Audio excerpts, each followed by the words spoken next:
Hi, I'm Dave. And I'm Brad. From Youles Honda in Manchester. I'm going to go through, Brad's very recently been on a day with Honda riding some new models that are not even out yet. So can you explain to us, Brad, exactly what Honda PFS Day is?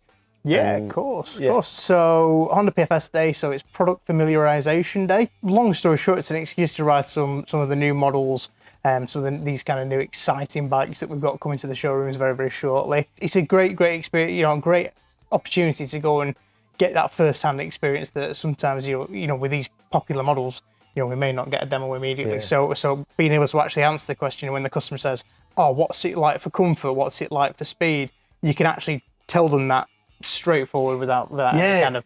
It's brilliant, isn't it? Because I speak to loads of people who come in who's been to other dealerships where some staff who work there don't even ride bikes. But it's brilliant what Honda do because they let you ride everything, don't they? And we want you to ride the demos so you can tell people what they really like. Exactly, yeah. So where did it actually happen, this PFS Day? Where was it? So it was held at the Honda Institute in Bracknell. So what they do there normally is it's kind of their training centre, shall we say, so for the north of the UK. So they do cars there, they do bikes there as well. What models did you ride on that day? There was 3 models, so it was obviously the new CB1000 GT, which I know that we've got an order list, well, that's massive.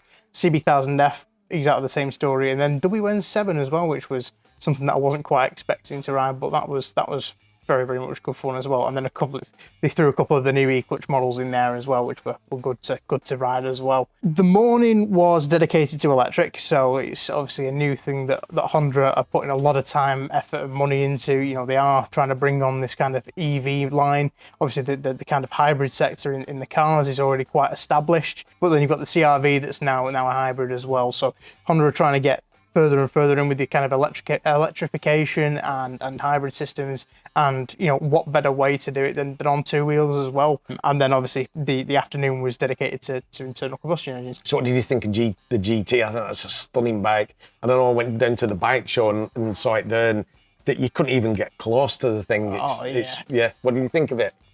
It's properly impressive. I mean, what struck me from back in the day when 44 Teeth as a YouTube channel, they test rode the Hornet 1000 SP right when it was brand new out. It feels like the front wheel is in your hands, and I was honestly slightly worried about that. Obviously going to a slightly longer swing arm, slightly kind of longer chassis, a bit bigger. I was concerned that it would lose that kind of charm that I absolutely love about the Hornet, whereas it hasn't. It is just as flexible, if not, for me, actually I prefer riding that for the kind of comfort of it. It's a bit more what I'm used to, obviously riding a Transop, so I jumped on that and it was like love at first sight, almost, shall we say. Yeah. What do you think of the CB1000F? CB1000F is fascinating. You look at it from the outside, to the untrained eye, it looks like it's something straight out kind of the late 1990s, the kind of muscle bikes, your CB1300s, but underneath with all the underlying technology that's there, it's absolutely brilliant. I mean, it's a 4-cylinder that sounds unlike any 4-cylinder that's kind of, I should say, modern 4-cylinder that you'd see. They've done some real trickery with the exhaust, with the inlets on the bike as well, and it sounds completely different to a Hornet 1000 and even the CB1000 GT. As I said, it's the most different sounding 4-cylinder, but that's different in a good way. It sounds ridiculously good. It handles ridiculously good, and it's just if you want a bike that looks stunning, I think you can't go can't go far wrong with it. Superb. Just going back to what we were talking about earlier, the WN7, what did you think of that? What a great fun little bike. I must admit, I think I had more fun zipping around on one of those. You jump on it, well, you're expecting no sound, you're expecting it to be torquey and quick, but you're not expecting it to have any character. But I tell you what, as a little bike, has a massive personality, and people say that, oh, it's got no internal combustion engine, it's got no soul. It couldn't be further wrong. I'd challenge them to come down, and certainly ride one. It's the cars, you're inside of a metal bubble, basically. You've got no sound. The motors don't make any noise. You just start moving. But with the bikes, you've got the motor, you've got the belt drive on there as well, so you do get a load of sound, and obviously you've still got the wind rushing past your helmet. You sort of stood at the side of the road as well, and an electric bike comes towards you, and you're thinking, what, this is strange because it's going quite quick, but you can't hear a sign. Exactly. It's really strange. It was very pleasantly surprising how good that WN7 is. Yeah.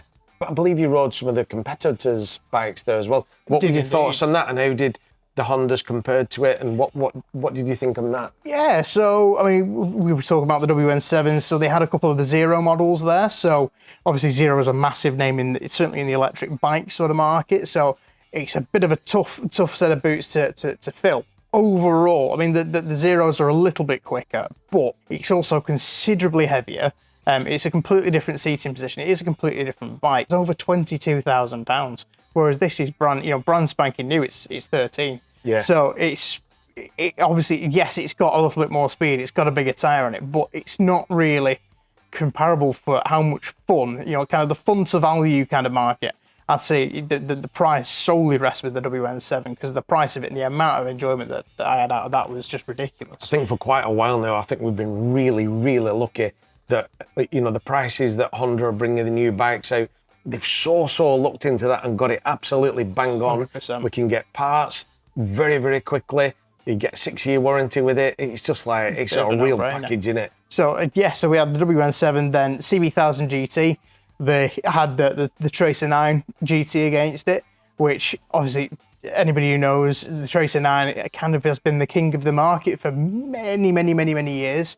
I must admit, it gives it a good run for its money. It really does. I'd argue that it handles a little bit better than the than the Tracer 9 GT. I think the sound is better. It's a different type of ride. Obviously, the Tracer 9 is famed for its mid-range power, which is astronomical, to be honest with you. But in terms of a bike that I think is going to be more fun, it's more friendly to use. It's not as quick to kind of go, right, we're going. You can get it wound up. You can have a bit more fun, I think, on the GT. Obviously, it's coming on ridiculously good tyres. They come on Road 6 tyres now as standard. The fact that you've got everything as absolutely standard, and the fact that it's over £2,000 cheaper. Yeah, it's a massive thing, isn't it? Exactly, yeah. In comparison from a Tracer 9 GT Plus to a CB1000 GT, it's £12,000, brand new, with luggage, with your main stand, with your heated grips, with your quick shifter.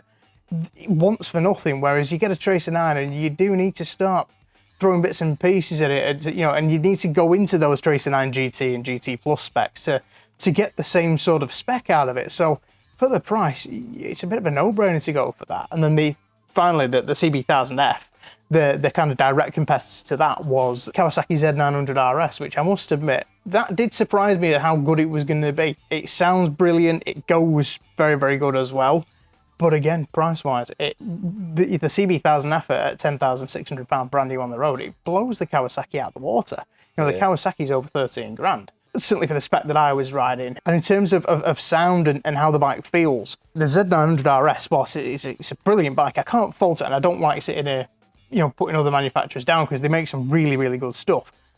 But for me, it didn't feel special enough. It didn't feel as special as it looked. Whereas you get on that Hornet, the CB1000F, you get on that one, and everything about it, from the tone of the exhaust to the seating position, it just feels special, definitely. On the day, did you have a model that really stood out from anything else, whether it is a competitor's bike or a Honda bike? Was there anything that you thought, wow, I really, really do like that? I knew that I was going to enjoy the GT. Because, to be honest with you, I think that's going to be the next one, to be honest with you, after my Transat PCP finishes next year. I think the F was remarkably impressive. I didn't expect it to be as special as it actually is. Between there, as I'll say it again, I know I'm repeating myself here, but exhaust sound, the styling of the thing, the build quality, how it looks, even past the paintwork and underneath, and how the engine looks and how the kind of, the chassis works, it just is a really, really, really special looking thing, definitely. Yeah. It's really good, isn't it, that they've like made it very, very classic looking, but there's so much modern technology on there. It's like amazing, isn't it? Exactly. I mean, you've really, got really Corner amazing. ABS as standard as well on that. The only thing that I would say that it would do, but this is just because I've been spoiled now with all the quick shifters in the world, is I would be putting a quick shifter on that CB1000F immediately. But other than that, it is a brilliant bike that you can just jump on, ride it straight out of the box, and have thousands and thousands and thousands of miles of enjoyment, definitely. Yeah. The only thing I want to add to that really is, anybody who wants to discuss it in more detail, please come down and see us. There's Brad, there's myself, I'm called Dave, there's Harrison, there's David Boyce, there's Joe. We'll all do our best to help you. Come down and see us and ask us whatever questions you like. Thank you. Cheers.